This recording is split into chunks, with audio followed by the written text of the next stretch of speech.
Right, good afternoon, councillors, and wonderful to see you all, especially new members. My name is Antony Carpen. I'm a local historian, local reporter, and I guess local troublemaker, if you want to put it that way. I've tabled this question about the archives and the Cambridgeshire collection because I'm doing some research, basically, amongst other things, trying to write a book about the town and civic history of Cambridge because nobody seems to have done one of late. And I've asked specifically about increasing the budget, increasing revenue-raising actions, really on the back of a previous question to the last council earlier this year, and also significantly increasing the online presence.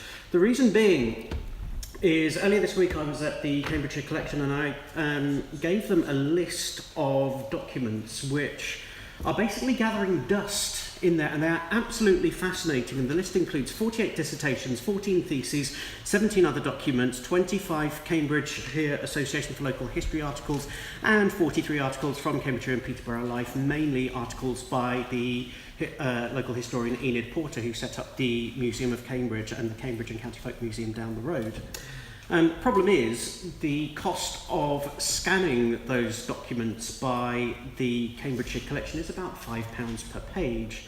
So just for those 48 dissertations, that works out at about £60,000 that I don't have.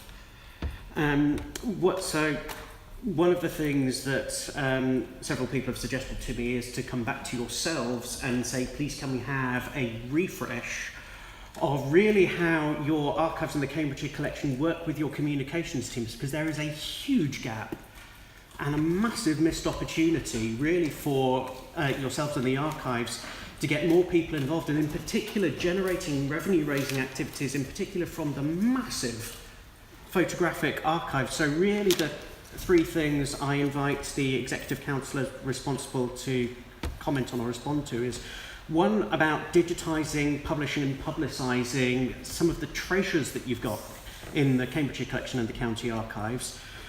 Two, how to basically overhaul the comms function, because there seems to be something not working between your corporate comms and your archives function. And then finally, to host or convene something to consolidate and breathe life into and resource into local history, because we've got a number of local history societies across the county, and if I wanted to join all of them, I'd be spending over £100 a year on memberships for about half a dozen of them, and I just don't have that money. Thank you. Thank you, Mr. Carpen. Let me let you go on. I'll go over. I believe Councillor Shooter will be answering. Thank you very much, Mr. Carpen. I'm disappointed not to see your assistant. I understand you have a mythical beast who is normally with you. So I was hoping this would be my first opportunity to address a mythical beast, but clearly he's not with you today. Still recovering from the general election. Oh, I see. Well, so am I. So we're at one on that. Mythical. I'm afraid there are no plans to increase the revenue at the moment in this area. However, you've raised some very important and interesting points, which I will certainly discuss with officers. The plans we do have is that we recognise that the archive service is effectively operating at the statutory minimum at the moment, and there's much more we can do on that. The future efficiencies on the increased income generation are really important.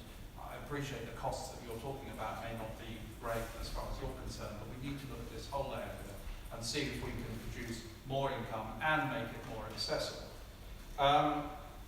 We're looking to sell images of documents, carry out research for inquirers, repair and conserve documents for external customers, so that's another area that potentially can produce income.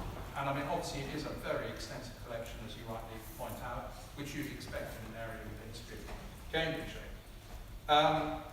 We are looking to give talks to outside groups, which also can generate further income. And once the service relocates to Ely, which is where it's going, we hope to greatly extend the ability of this service to respond. Obviously, it will be important for people who live in Cambridge to have access to it. There is train access, but also we need to do a lot more to increase our web presence and the ability of that web presence to be searchable, to have the documents in a much more accessible form. But as you rightly point out, this is a potential for revenue generation, so it is something we certainly are investigating at the moment. Thank you, Councillor Shooter. You've got Thank you. water?